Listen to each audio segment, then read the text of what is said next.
Hello guys, আসসালামু আলাইকুম।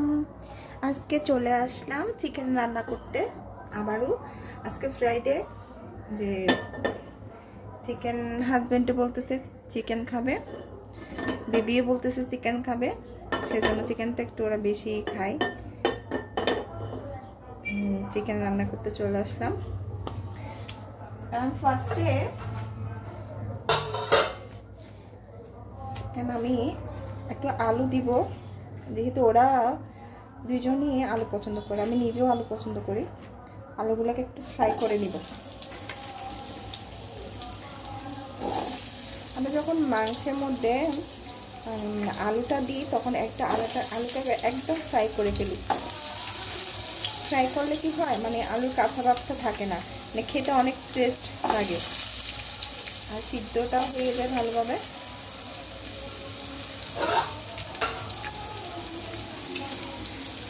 আমি এখন আলুটাকে আগে ভালো করে ফ্রাই করে নিব।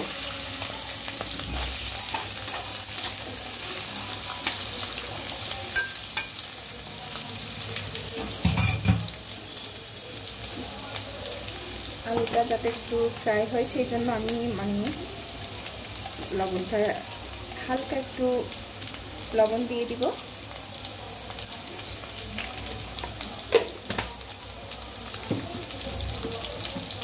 সুন্দর একটা কালার আসার জন্য আমি একটু করে হলুদ গুঁড়া দিয়ে দিব। হলুদ গুঁড়া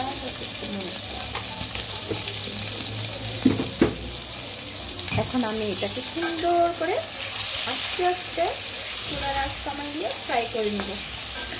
ফার্স্টে আলুটাকে ফ্রাই করব, দেন চিকেনটাকে ফ্রাই করে নেব, তারপরে রান্না করব।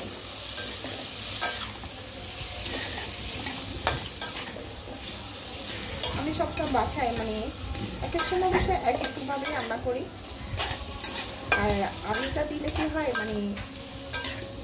একটু বড় হয়, আর দুইজন মানুষের জন্য কেউ এক গাদা সবজি রান্না করা হয়, সবজিটা আলাদা রান্না করি নি, সেই জন্য মাংসের ভিতর কটা আলু দিয়ে দিলাম। এইভাবে আলুটা মাংসেতে দিলে অনেক টেস্টটা বেড়ে যায়।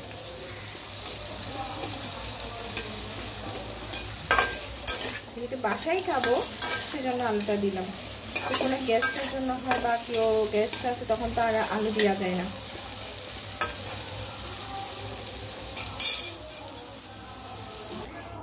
দেখি গাইস, আমার আলুগুলা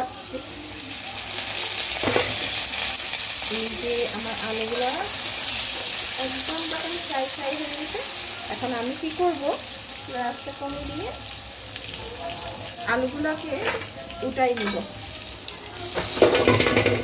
আলুগুলাকে আমি উঠাই নিব।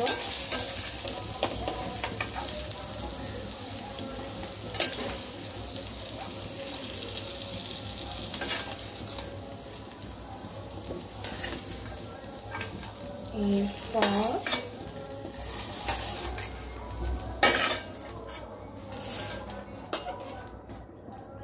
আমার আলুটা হয়ে গেছে। এখন আমি সেম প্রসেসে আর একটু তেল দিয়ে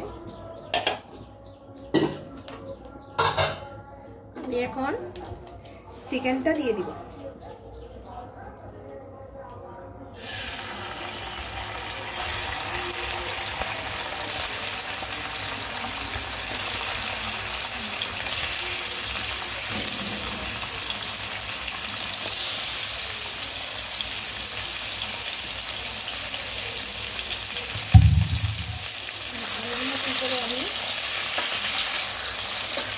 চিকেনটাকে আমি একটু ফ্রাই করে নেব।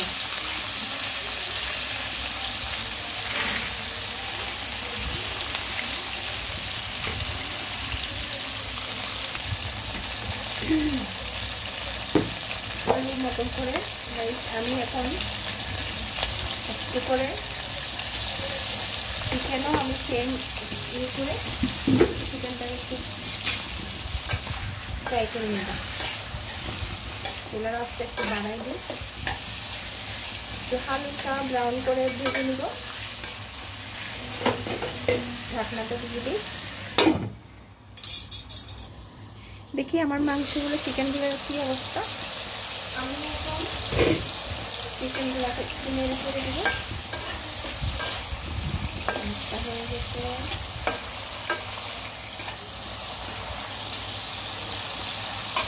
এখন আমি ওর মধ্যে আমার আলু কড়াগুলো ঢেলে দেবো।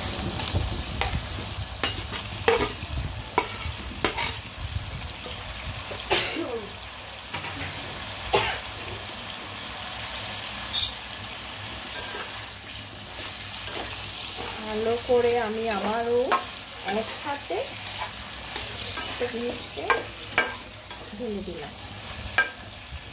এবার আমার এই যে আমি এখানে আদা, রসুন, পেঁয়াজ, বাদাম বাটা সবগুলো এখানে ব্রাউন করে নিচ্ছি।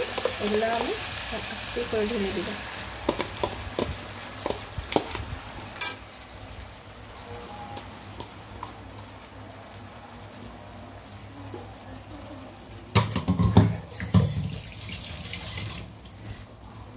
দেন এইগুলো একটু ভালো করে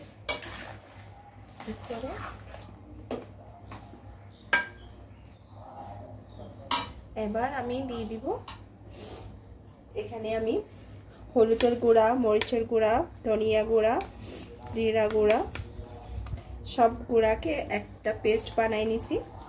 কারণ পেস্ট করে আমি এটা এখানে দিয়ে দিব। একটা আসলে মেখে রাখলে জিনিসটা একটু টেস্টটা অন্যরকম আসে। গুঁড়া দেওয়ার চেয়ে এখানে একটু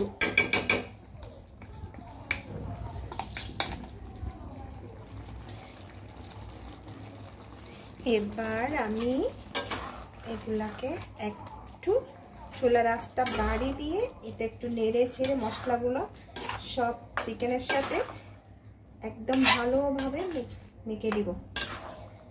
এই যে চিকেন, আলু সবগুলো ভালো করে লাগে।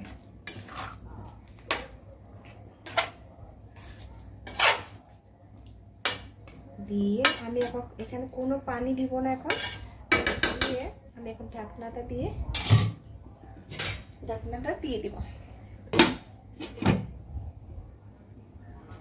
আবার কিছুক্ষণের জন্য আমি রান্নাতে দিয়ে দিলাম।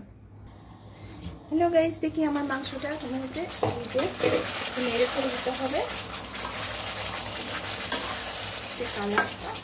আমি এখন একটু হালকা একটু পানি দিব। আমি আগে থেকে গরম পানি করে রাখছি, হালকা একটু পানি দিব, ফুল দিব।